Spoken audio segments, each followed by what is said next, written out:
Vamos abrir a palavra de Deus de pé como estamos, por favor. Apocalipse capítulo 3.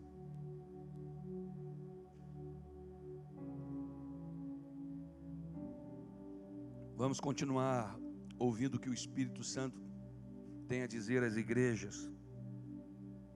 Afinal de contas, essas mensagens não foram escritas apenas para as congregações do primeiro século. Não, mas também para cada um de nós. Para cada um de nós. A Bíblia é o livro mais antigo e o livro mais atual. A palavra de Deus revelada, a vontade de Deus. Quem não é atraído pela palavra, quem não dá atenção à ministração, é alguém que não deseja conhecer Deus, a vontade de Deus, o desejo de Deus, porque a vontade de Deus é revelada em um desses momentos aqui, em que a gente pode abrir a palavra, estudar juntos, ouvir juntos o que ela diz. Apocalipse capítulo 3, a partir do versículo 1, a quinta carta à igreja em Sardes. E ao anjo da igreja que está em Sardes escreve: isto diz aquele que tem os 7 Espíritos de Deus e as 7 estrelas: conheço as tuas obras, que tem nomes, que vive, estás mortos. Sê vigilante e confirma os restantes que estão para morrer, porque não achei as tuas obras perfeitas diante de Deus. Lembra-te, pois, do que tens recebido e ouvido, e guarda-o e arrepende-te. Se não vigiares, virei sobre ti como um ladrão, e não saberás a que hora sobre ti virei. Mas também tens em Sardes algumas poucas pessoas, aleluia, que não contaminaram as suas vestes, e comigo andarão vestidas de branco, porquanto são dignas disso. O que vencer será vestido de vestes brancas, e de maneira nenhuma riscarei o seu nome do livro da vida, e confessarei o seu nome diante de meu Pai e diante de seus anjos. Quem tem ouvidos, ouça o que o Espírito diz às igrejas. Amém. Vamos sentar, irmãos? Que verdadeiramente o Espírito de Deus fale ao nosso coração. Quinta carta, a carta à igreja de Sardes. Primeira coisa que eu quero dizer para os irmãos é que a gente não pode olhar para essas cartas apenas como relíquias de um passado distante, mas precisamos olhar sim como um espelho dos quais nós podemos contemplar a nossa própria imagem. E esse é o propósito de Deus. A cidade de Sardes, aliás, a igreja de Sardes, a história da igreja de Sardes se confunde muito com a história da cidade. Para não dizer, é a mesma história, infelizmente. Porque quando Deus planta uma igreja numa cidade, Deus não planta esta igreja para que a cidade faça a igreja. É o contrário. Deus planta a igreja na cidade para a igreja fazer a cidade. A igreja influenciar a cidade. Mas a cidade de Sardes vivia em glórias do passado. Foi capturada 2 vezes. Um terremoto, ruínas, reergueu. Mas vivia com lembranças de um saudosismo que não lhe acrescentava absolutamente nada. Muito pelo contrário, congelava esta igreja, impedia de crescer. Quantas vezes eu e você somos tentados a isso?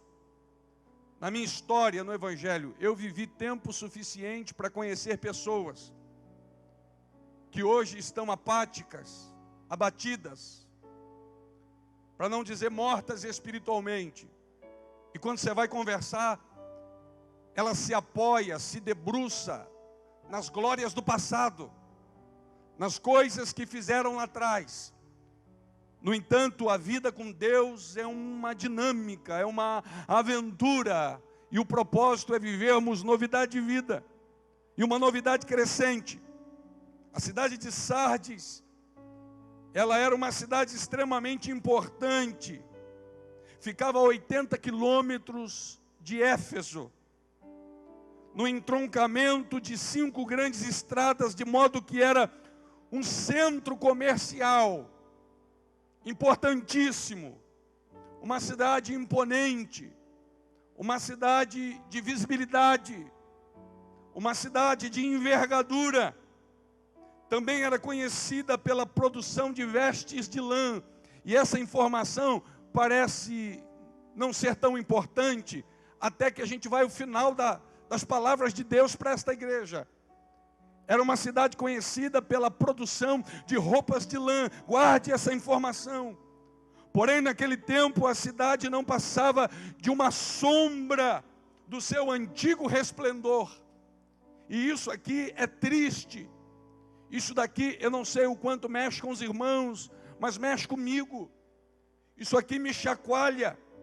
Era uma cidade que não passava de uma sombra do seu antigo resplendor, que infelizmente a igreja havia se tornado igualmente aquela cidade. Como, pastor? Viva nominalmente, fama de que vive, nome de que está vivo. Talvez não exista coisa mais triste que isso. Talvez pior do que um crente morto, é um crente morto com fama de vivo. Porque crente morto, consciente que está morto, a esperança para uma renovação espiritual. Pastor Hernandes Dias Lopes, falando da igreja de Sardes, ele dá um seguinte tema: avivamento ou sepultamento. A gente escolhe. Existem momentos na vida que ou a gente busca um avivamento, ou a gente fica destinado a um sepultamento espiritual. E algumas vezes é só uma questão de tempo para o sepultamento, até alguém conseguir detectar de que aquele crente já não é um crente, ele é um defunto com nome de crente. Coisa triste. Era a realidade da igreja de Sardes. Era uma realidade de uma igreja que começou muito bem, mas que agora se apoia apenas nas glórias do passado. E aí, meu irmão, é aquilo que a gente sempre diz aqui na igreja: eu quero começar bem, mas eu quero terminar muito melhor. O desejo de Deus é que a sua igreja comece bem, mesmo passando lutas e dificuldades, mas que ela termine bem. Porque a pergunta é: que valor tem começar bem e terminar mal? Começar vivo e terminar morto, com fama de vivo, com nome de vivo, com rótulo de vivo, com crachá de vivo. É quando eu me torno só alguém arrolado ao hall de membros da igreja, pertencentes a uma denominação, mas sem essência de Deus na vida. Era exatamente o que esta igreja estava vivendo, o reflexo do que a cidade era. Agora para pensar comigo, qual a importância de uma igreja viva numa cidade morta? É tudo que Deus precisa, uma igreja viva no meio de uma cidade morta. A gente acabou de cantar aqui Ezequiel. Ezequiel 37, quando Deus põe um vivo no meio do monte de mortos. E o que acontece quando existe um vivo no meio dos mortos? Deus usa esse vivo para que os mortos revivam. Então qual é a importância de uma cidade viva? Imagina se a cidade de Sardes passa por tudo isso, mas a igreja de Sardes permanece viva. Deus usaria aquela igreja para avivar aquela cidade. O avivamento começa com um homem, começa com uma igreja, começa com uma mulher que esteja viva na presença de Deus. Deus nos precisa vivo para avivar o que está morto ao nosso redor. A Bíblia diz que quando Deus põe Ezequiel no meio de um vale de ossos secos, Deus diz: o que você está vendo? Ele diz: eu estou vendo um monte de ossos secos. Porque é importante saber o que você está vendo. É importante. Lembra do cego que não era de nascença, porque ele sabia o que era homem e sabia o que era árvore. Jesus toca nele e diz: o que você está vendo? Jesus podia tocar e ir embora. Mas o problema é que se a visão não está nítida, ele sai dali com a visão torcida, com uma visão errada da vida. E muita coisa parte da visão que a gente tem. Irmãos, você vai agir errado se tiver uma visão errada. Você vai tratar errado se a sua visão for errada. Você vai assinar errado se a sua visão for errada. Você vai se mover errado se a sua visão for errada. Por isso Jesus pergunta: o que você está vendo? E ele diz: eu estou vendo homens como árvores. Jesus disse: olha aí, visão errada. Então Jesus toca uma segunda vez. E esse homem vê nitidamente. Ezequiel é mais ou menos assim: o que você está vendo? E ele diz: Senhor, de verdade, sinceramente, um monte de ossos secos, que visão terrível. E o Senhor disse: por um acaso esses ossos podem reviver? Ele disse: Senhor, tu sabes. E Deus disse: então profetiza, faz alguma coisa. É um homem vivo no meio de coisas mortas. O problema é quando o morto no meio do morto. Aí não faz diferença. Uma cidade morta com uma igreja morta. Será que foi a morte da cidade, a morte da igreja que gerou morte da cidade, ou a morte da cidade que gerou morte na igreja? Seja lá o que for, a igreja do Senhor precisa estar viva. Sabe para quê? Para ministrar a vida de Deus nos lugares de morte, aonde quer que você esteja. Se você é alguém vivo na presença de Deus, você será um instrumento de vida no meio da tua casa, da tua família, no meio do bairro, do condomínio, do prédio, da cidade. Aonde você estiver, você será um canal de vida. Então esta noite receba a vida de Deus na tua vida. Vida. O problema é quando a igreja também está morta. E pior do que está morta, está com fama de que vive. Fama é uma coisa que engana o famoso, sabia? É por isso que tem sucesso meteórico. É por isso que tem gente de uma mensagem só. Pregador de uma mensagem, eu conheço pregador de uma mensagem só, estourou, explodiu, hoje não prega mais. Eu conheço cantor de um CD só. Sabe por quê? Porque a fama disse para ele que ele era o que ele não era. A fama ilude o famoso, e isso é muito perigoso. É por isso que a gente tem que ter cuidado. Eu não sou o que as pessoas me veem, seja positivo ou negativo. Eu sou o que de fato eu sou. Então eu preciso descobrir em Deus, não apenas o que eu sou, mas como eu estou. Então isso era um impedimento para aquela igreja. A fama de que estavam vivos. Então eu estou aqui, prego, eu grito, dou tonalidade na voz, faço isso há tantos anos, sei como fazer, sei a hora de falar num tom mais baixo, a hora de falar, e todo mundo que me olha diz: esse pastor está vivo. E Deus pode estar dizendo: não, performance, tem fama de que está vivo. É alguém com um instrumento que toca e chora, mas o choro não é choro de comunhão. E todo mundo diz: olha lá, está vivo. E Deus está dizendo: ele só tem fama de que vive. É quando o culto acaba e a gente sai cantando os hinos que ficaram na memória da liturgia daquele culto. E quando a gente sai e entra no prédio, no condomínio, entra no ônibus, seja lá onde for, as pessoas nos olham e falam: olha aí, estão vivos. E Deus diz: não, só tem fama de vivos. Qual é a visão que a gente tem quando o texto diz de uma igreja morta? Vem comigo, porque isso é importante. Qual é a visão que eu e você temos quando o texto bíblico diz que esta era uma igreja de fama de vivo, mas estava morta? De uma liturgia apática? De um louvor fraco? Não, era o contrário. Não, era o contrário. Era justamente a maneira de cultuar, o louvor forte, impactante, emocionante, a palavra explosiva, as obras. Era justamente isso que dava a ideia de que aquela igreja era viva. Porque nem sempre essas obras revelam o nosso estado. Nem sempre. Eu já ouvi testemunhos de pregadores que foram para congressos famosos e que ministraram.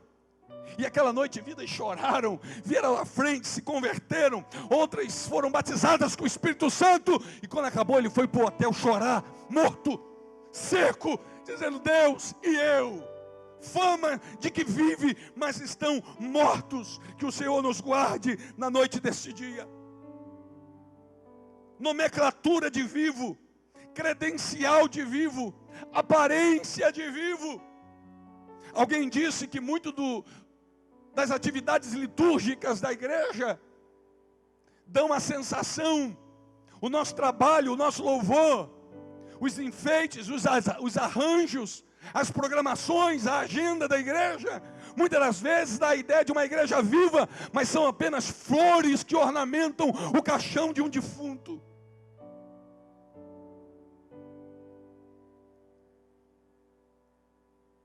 E daí qual é a minha esperança? A minha esperança é que eu e você, ao ouvir isso, possamos mergulhar numa profunda reflexão. Um pastor já não aguentava mais lidar com uma igreja morta. Então um dia ele anunciou para todos dizendo: olha, domingo ninguém pode faltar, porque nós vamos sepultar. Vai haver um sepultamento aqui na igreja. A igreja lotou de muitos curiosos. E quando as pessoas iam chegando, tinha um caixão na frente do altar, a fila à minha esquerda, e vão passando por aqui, e as pessoas iam olhando para o caixão, e todo mundo que se debruçava para olhar para o caixão, saía dali, balançando a cabeça com os olhos cheios de lágrimas, porque o pastor havia colocado um espelho no caixão. A ideia era causar um impacto, porque quando a pessoa se debruçava, ela via a imagem do seu próprio rosto. Então eu quero repetir, queridos, nós não podemos olhar para essas cartas do Apocalipse como apenas relíquias de um passado antigo. Nós precisamos olhar como um espelho pelo qual a gente consegue refletir ou contemplar a própria imagem, a fim de que alguma coisa de Deus possa de fato acontecer na nossa vida. Esta mensagem veio para advertir a igreja de Sardes que todas as grandes igrejas que vivem à custa de glórias passadas. Essa mensagem veio para chacoalhar, veio para advertir, quem sabe duramente, todas as igrejas que vivem à custa de glórias passadas. Aí eu lembro, sabe de quê? De Levíticos capítulo 6. Levítico capítulo 6 fala da oferta de holocausto. E uma das determinações da oferta de holocausto é que o holocausto deveria queimar durante toda a noite, até pela manhã. Só que aproximadamente às 6 horas da manhã, o sacerdote tinha que vir e tirar toda a cinza e levar para fora. Sabe por quê? Porque o dia seguinte, uma lenha nova precisava ser colocada, porque não dá para estabelecer comunhão com Deus, relacionamento com Deus, e sustentar esse relacionamento com glórias passadas, com obras passadas. As cinzas de hoje revelam alguma coisa que foi ontem, mas que foi queimada, já não é mais para hoje. Hoje, o que nós precisamos é remover as cinzas e colocarmos lenha nova diante do Senhor. Querido, eu sei que talvez eu esteja falando para pessoas que já fizeram grandes obras para o Senhor, no Senhor e com o Senhor. Glória a Deus pela sua vida. Isso lhe é imputado como galardão. Mas escute, não parou por aí. Você está vivo. O Deus de hoje quer fazer coisas novas na minha vida e na tua vida. Que não sejamos como a igreja de Sardes, com fama de vivo, mas uma igreja morta. Por isso, Ebenezer, se o Senhor está nos deixando respirar o fôlego de vida, é para que hoje possamos produzir alguma coisa, é para que hoje possamos avançar, deixemos as glórias passadas e busquemos a glória de hoje, a Shekinah de hoje, aquilo que Deus tem para a gente hoje. Assumir o de hoje é se libertar de âncoras passadas, e que o Senhor nos ajude nesta noite. Toda vigília, toda oração, todo desafio de oração que foi feito lá atrás, amém. O que a gente precisa saber, o que vai ser feito a partir de hoje. A partir de hoje. Não dá para ficar saudosista, abrindo o álbum de fotografias da vida e ficar dizendo: olha como eu fiz, olha como eu era, olha como eu produzia. Que tempo bom. Feche esse álbum e tire novas fotografias, em nome de Jesus. Alguém já disse que os mistérios espirituais quase sempre passam por 4 estágios. Eu vou repetir. Alguém já disse que Os mistérios espirituais quase sempre passam por 4 estágios: um homem, um movimento, uma máquina e um monumento. Um homem, um movimento, uma máquina e um monumento. A igreja de Sardes estava na fase do monumento. Todo mundo passava e dizia: que linda igreja. Que o Senhor guarde a gente. Eu não quero ser um monumento. Não quero pastorear um monumento, mas um organismo vivo, uma igreja viva, que produz obras dignas de arrependimento. Como é que você está hoje aqui, meu irmão? Como é que você está se vendo no raio-x de Deus aqui hoje? Existiam 3 tipos de crentes na igreja de Sardes. 3 tipos: os mortos, os sonolentos e uns poucos fiéis, uns remanescentes. E esses são os que Deus conta. Em que grupo você se encontra? Um homem, um movimento, uma máquina ou um monumento? Que o Senhor nos guarde. Esses dias conversando com um pastor missionário, e ele disse para mim, disse: pastor, a igreja brasileira corre um risco tão grande. Os pastores do Brasil correm um risco tão grande, tão grande, tão grande, tão grande. Porque quando a gente vai morrendo, a gente vai perdendo a sensibilidade, irmãos. Aí o que era pecado ontem não é pecado mais hoje. E hoje mesmo estava conversando com alguns irmãos e a gente estava falando isso. O Brasil tem mania de importar tudo, né? E algumas vezes a igreja também começa a importar tudo. Virou moda nos Estados Unidos, pastor falando palavrão em cima de altar. E vem para o Brasil. Cerveja, uísque, isso não é mais pecado. O Senhor nos guarde. É um estágio de sonolência que vai levando à morte. E aí a gente começa a se perguntar: cadê as maravilhas do passado, pastor? Deus mudou, Deus não mudou. O problema é que a igreja ficou com um nome de viva só, mas já perdeu a essência. Já perdeu a essência. Mas nem tudo estava perdido, porque no versículo de número 4, o Senhor diz assim: mas também tem em Sardes algumas poucas pessoas que não contaminaram suas vestes, e comigo andarão de vestes brancas, porque merecem, porque tais merecem. Existem poucos, existem uns remanescentes, mas é com esses que Deus conta. Irmãos, olha uma curiosidade. Na igreja de Sardes não há menção de oposição.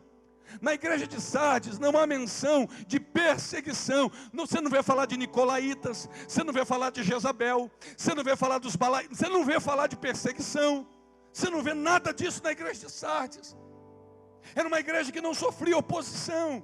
Era uma igreja que não tinha perseguição. E isso me assusta. Alguém diria que a teologia da prosperidade de hoje ia dizer assim: a mão de Deus está sobre esta igreja. Não, coisa nenhuma. É uma igreja que não fazia diferença. Igreja que não faz diferença não incomoda o diabo. Igreja que não incomoda o diabo não é perseguida. Igreja que não é perseguida está em desalinho com a vontade de Deus. Que a gente volte a ser perseguido, sim, mas que a gente agrade o céu, que a gente honre o nome de Jesus. Não havia perseguição, não havia oposição.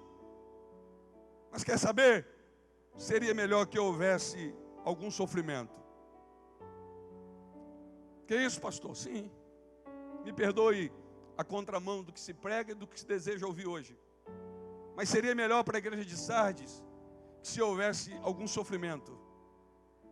Por quê, pastor? Porque só assim ela teria se tornado menos, ou não teria se tornado tão acomodada e tão complacente com o erro. Um dia alguém disse: eu dou graças, no auge da sua maturidade e da sua idade, alguém disse assim: eu dou graças ao meu Deus por nunca ter me deixado sem problemas. Sabe por quê, irmãos? O que tira o barco do lugar não é a calmaria, é a correnteza.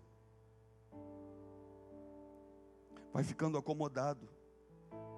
Era bom que essa igreja tivesse algum tipo de problema. Você vai olhar em Éfeso, você vai olhar em Tiatira, você vê sempre um problema doutrinário, você vê sempre uma... Mas essa igreja não.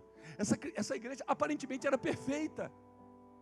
Você via perseguição, você via doutrina de Balaão, você via Jezabel tentando dividir, você via gente torcendo, você via oposição. Essa igreja você não vê. Você não vê uma perseguição, você não vê uma luta nessa igreja. Era bom que tivesse algum sofrimento, talvez acordaria esta igreja do sono, chacoalharia ela para viver uma vida viva na presença de um Deus vivo. Talvez ela teria se tornado, ou deixaria de ser uma igreja tão acomodada e tão complacente. Provérbios 14:4, sabe o que diz? Diz que na ausência do boi, o curral fica limpo, mas é pela força do boi que há abundância na colheita. Então a gente escolhe o que a gente quer. Só não tem como ter omelete sem quebrar os ovos. Não dá para a gente editar, irmãos. O processo é doloroso, mas é necessário. Isso nos acorda, isso nos chacoalha, isso nos tira de dentro do ninho. Aleluia. Isso nos tira do ostracismo, isso nos levanta, isso nos aviva, isso faz a gente exercitar a fé. Não tem perseguições nesta igreja, mas também não tem elogios. Você vai olhar em Éfeso, tem elogio. Tiatira, tem elogios. Tem repreensão, mas tem elogios. Aqui não tem repreensão, mas também não tem elogios. E aí o que adianta? É viver sem fazer diferença. Irmãos, uma igreja que não faz diferença está em desalinho com a vontade de Deus. Onde é que está escrito sal da terra e luz do mundo? Mas Sardes era uma luz apagada debaixo do alqueiro, ou acesa, mas debaixo do alqueire. Uma espécie de pote, de jarro de barro. Era uma igreja em que o sal perdeu o sabor, e aí não faz diferença. Meu irmão, não se contente apenas em ser membro da Ebenezer ou de qualquer outra igreja. Não se contente apenas em sentar no banco e ir embora. É preciso que haja a vida de Deus na nossa vida. Oh, glória a Deus. É preciso que quando esse culto acabe, a igreja de Cristo se espalhe pela cidade fazendo diferença. É preciso. Isso depende de quem? Da relação pessoal de cada um de nós. Porque talvez nós não sejamos, e não somos, a igreja de Sardes no coletivo. Mas talvez quantas Sardes devem existir aqui dentro essa noite. Então não é uma igreja local para a gente. São igrejas de comportamentos individuais. A vanglória do passado fazia-os ignorar a decadência do presente. Existe uma família que quando eu converso, eu fico numa tristeza profunda. Porque eles começam a me contar que participaram de ministérios e que eram de libertação, e que oravam, e que Deus usava, e que acordava de madrugada, e hoje não frequentam igreja nenhuma. Estão mortos. Mortos. A glória do passado fazia-os ignorar a decadência do presente. E a gente já disse aqui que passado melhor que presente é decadência. Vamos ser sinceros, irmãos. Quantas vezes, apoiados, debruçados na glória do passado, nós temos ignorado a decadência do presente? Oro novamente pedindo que o Senhor nos guarde e que Ele nos ajude, caso essa seja a nossa realidade, que alguma coisa mude essa noite em nome de Jesus. Aquela igreja havia adormecido. Em toda a história da cidade foi capturada, a cidade foi capturada em duas ocasiões. Ambas as vezes, uma falha de quem, pastor? Do sentinela. Dormiu. Todas as duas vezes, o problema foi na torre de vigia. O problema foi no sentinela. Se você olhar a história de Sardes, ela foi conquistada duas vezes, dominada duas vezes. Aí eu lembro de Adão. Deus apresentou todo o Éden e disse, agora domina Adão. Deus não disse, seja dominado. Mas por que aquilo que nasceu para dominar é dominado? Porque falta vigilância, porque a torre de vigia falhou. A primeira vez encontraram uma brecha na muralha, que era fortificada. As portas eram fortificadas, mas havia uma brecha. Irmãos, de que me adianta muralhas fortificadas, portas fortificadas, se existem brechas na minha vida? O inimigo entrou por ali, aproveitou que o sentinela estava dormindo, abriu as portas da cidade e ela foi invadida. Por isso o Senhor escreve, olha aqui que ele diz, no versículo 2, ser vigilante. Quando Deus disse assim, ser vigilante, logo a igreja entendeu. As duas vezes que nós somos saqueados e dominados, foi falta de vigilância. Irmãos, nós como igreja precisamos vigiar. Às vezes a sensação é que a gente está muito sonolento. A gente precisa vigiar. Quem caiu, caiu porque não vigiou. O diabo tinha uma sede na vida de Pedro absurda. Jesus chamou Pedro e disse, fique esperto, Pedro. Vigia, Pedro. As duas vezes que a igreja foi dominada, foi pelos mesmos motivos. Os sentinelas faltaram com o seu dever de estar vigilante. Por isso o Senhor escreveu, ser vigilante, e confirma os restantes que estão para morrer. Olha o que o Senhor está dizendo, tem gente nesta igreja que está morta, mas tem uns que estão para morrer. Estão para morrer. Tem gente no CTI, é como se Deus dissesse isso, tem gente no CTI, tem gente aí respirando por aparelho, então seja vigilante, caso não, vai morrer. Irmãos, o nosso corpo dá sinais, é a tontura, é a fraqueza, é uma fisgada, é o coração que acelera, é a vista que embaça, são sinais. Ou a gente aprende a codificar e dar importância aos sinais, ou nós vamos morrer. Espiritualmente é a mesma coisa. O Senhor disse, confirma, fortalece aqueles que estão para morrer. Tem gente aí quase morrendo, tem mortos e tem gente no CTI. Que esta noite seja uma noite de cura. Que esta noite seja uma noite de cura. Que esta noite seja uma noite de cura. Que esta noite seja uma noite de despertamento.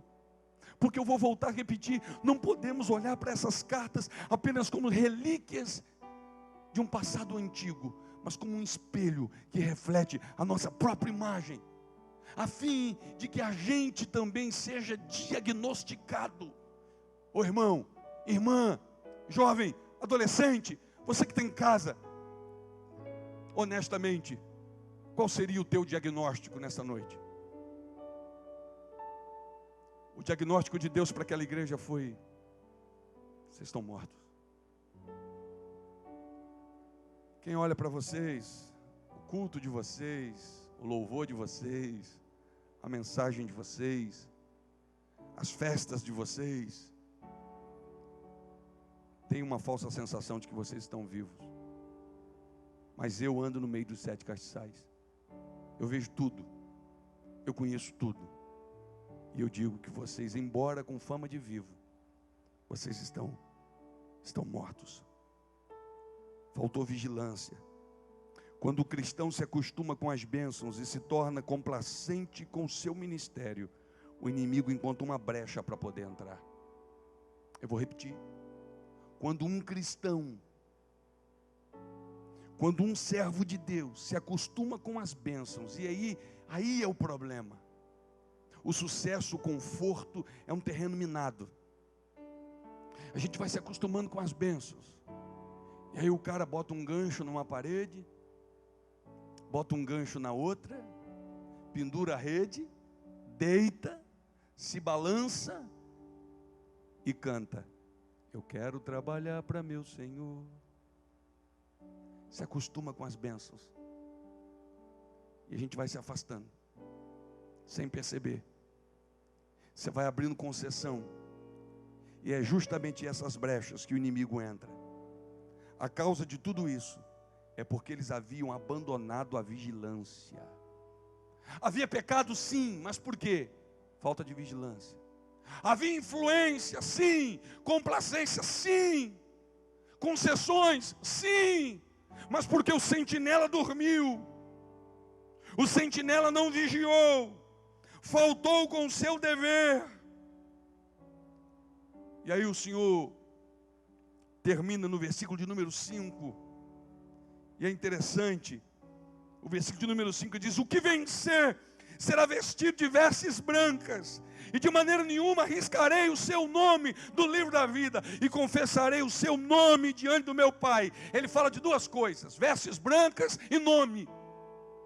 Quando ele fala para aquela igreja de vestes brancas, aquilo foi extremamente significativo para aquela igreja. Por quê? Porque aquela cidade era conhecida por uma cidade que fabricava roupas de lã. E o Senhor disse: quem vencer, eu vou vestir de vestes brancas, que não se compara à lã que essa cidade produz, à roupa que essa cidade produz. Ao que vencer, vestirá de vestes brancas. Veste branca fala de santidade, querido. E ele diz: de maneira alguma eu vou riscar o seu nome do livro. Para aqueles que viviam no Império Romano, a cidadania era de uma importância vital. Então quando Deus fala de nome, aquilo chacoalha a igreja, porque era muito importante para eles. Muito, muito importante. Ao que vencer, eu vou vestir de veste branca. Ao que vencer, de maneira alguma eu riscarei o seu nome do livro da vida. E eu termino com Lucas, capítulo 10, versículo 20. Aliás, o 19 diz assim: eis que eu vos dou o poder para pisar em serpentes e escorpiões, e sobre toda a força do inimigo, e nada vos fará dano algum. Mas não vos alegreis, porque se vos sujeitam os espíritos, alegrai-vos antes, por estarem os vossos nomes escritos no céu. Foi isso que Jesus disse. Os discípulos tudo animado: Senhor, tem que ver as obras que a gente está fazendo. A gente amarra, a gente expulsa, a gente repreende e eles se submetem. E Jesus disse: né? Não se alegrem tanto por isso. Antes, alegrai-vos por saber que o vosso nome está escrito nos céus. Porque era exatamente esse tipo de obra que fazia a fama daquela igreja, que aos olhos humanos parecia estar viva, mas que era uma igreja fraca, era uma igreja sonolenta, era uma igreja morta. Que a nossa igreja não seja só um monumento, mas que ela seja um organismo vivo nesse bairro, nessa cidade, para a honra e para a glória do Senhor. Que as pessoas que entrarem por essas portas não entrem para admirar, mas que elas sejam tão impactadas que elas saiam daqui sem saber a cor das paredes, se tinha ar, se não tinha. Porque isso é o propósito de Deus. Uma igreja viva, gerando vida. A igreja de Sardes ficou marcada como uma igreja que tinha uma vida nominal, mas que havia perdido a essência. É tão triste quando só fica casca, irmãos. É tão triste saber que em toda a igreja existem esses três tipos de pessoas: os mortos, os sonolentos, estão para morrer, e uns poucos remanescentes. Em nome de Jesus, que a gente faça parte desses poucos remanescentes. Mas se de alguma maneira você se encontra nos dois primeiros estágios, que essa noite alguma coisa mude. Porque o primeiro passo para mudar é reconhecer o próprio diagnóstico. O primeiro passo para mudar é reconhecer a própria condição. Amém, irmãos? Que Deus nos abençoe. Louvor pode subir, por favor. Que Deus nos abençoe essa noite. Que essa palavra fique como reflexão no nosso coração. Que a gente não se iluda. Lembra que eu falei? A tietagem faz o famoso ter uma percepção equivocada de si mesmo. O aplauso que os pregadores, que os cantores, que os cristãos recebem: você ora tão bonito. Como você ora bonito? Isso faz a pessoa ter uma percepção equivocada de si mesmo.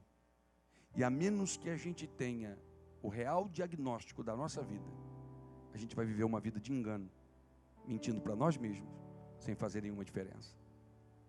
A minha oração essa noite, Senhor, com toda a igreja, a partir de mim, é que possamos verdadeiramente viver de fato e de verdade a vida proposta na Tua palavra, vida abundante.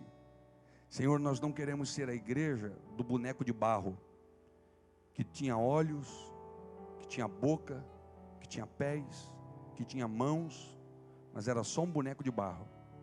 Nós queremos ser, precisamos ser, desejamos ser a igreja que recebeu em suas narinas o fôlego de vida, porque só depois do boneco de barro receber o fôlego de vida, a Tua palavra diz, e tornou-se alma vivente. Os olhos se abriram, a garganta pôde emitir sons, os pés podem se movimentar, as mãos começaram a produzir. Antes disso, Adão era só um monumento, só um boneco de barro. Em nome de Jesus, Senhor, guarda a nossa igreja. Em nome de Jesus, aviva o nosso coração. Nos tira, Senhor, ainda que tivermos que passar por perseguições, por problemas, mas que estejamos avivados, acordados, resplandecendo. Não queremos viver, Senhor, debruçado naquilo que fizemos há 5 anos atrás, há 19 anos atrás. Não, queremos estar vivos hoje. Que hoje, Senhor, as cinzas dos altares sejam removidas, que lenha nova possa estar sendo colocada, para que o fogo continue ardendo sobre o altar e jamais se apague. Aviva corações aqui hoje, sara pessoas e glorifica o Teu eterno nome, Senhor. Pai, não nos permita ser enganado pelo rótulo que a gente se deu ou que nos deram. Em nome de Jesus, não queremos viver de rótulos mentirosos. Em nome de Jesus, Senhor, que a nossa visão seja nítida quanto à nossa própria condição, a fim de que possamos mudar e ser aquilo que o Senhor deseja que a gente seja. Uma igreja viva, operante, atuante e verdadeira, comprometida, sensível para louvor do Senhor. Em nome de Jesus. Amém. Amém. E amém.